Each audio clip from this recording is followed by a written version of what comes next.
It was an ordinary day when I received a letter from the Homeowners Association, HOA, demanding a fine for violating property regulations on my land.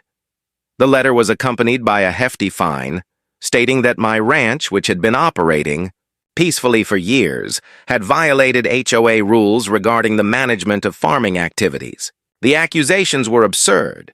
They claimed I hadn't adhered to regulations about farming and upkeep. The catch?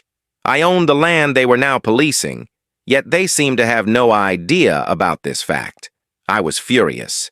The HOA had no right to dictate what I could or couldn't do with my property, and yet they had gone so far as to slap a fine on me. To add to the absurdity, they were attempting to control what I could do with my own land, enforcing rules they had no jurisdiction over. They had no idea who they were dealing with. My ranch was part of a family legacy that spanned generations, and I wasn't going to let anyone, especially an HOA, infringe on that. I decided to take action. First, I contacted the HOA directly and informed them of my ownership, reminding them that I was under no obligation to follow rules that didn't apply to me. The response was dismissive, almost as if they didn't believe me. They suggested I comply with their regulations, but that wasn't going to happen.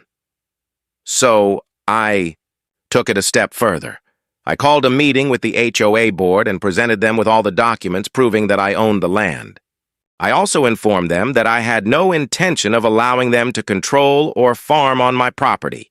In fact, I had plans to increase my ranch's operations, and the last thing I wanted was for them to dictate how I ran things.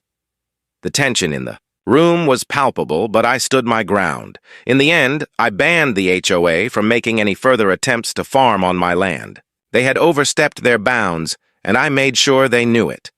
The fine was dropped, and the HOA realized that while they might control the neighborhood, they had no power over my property. I had successfully defended my rights and made it clear that no one would tread on my land without consequences.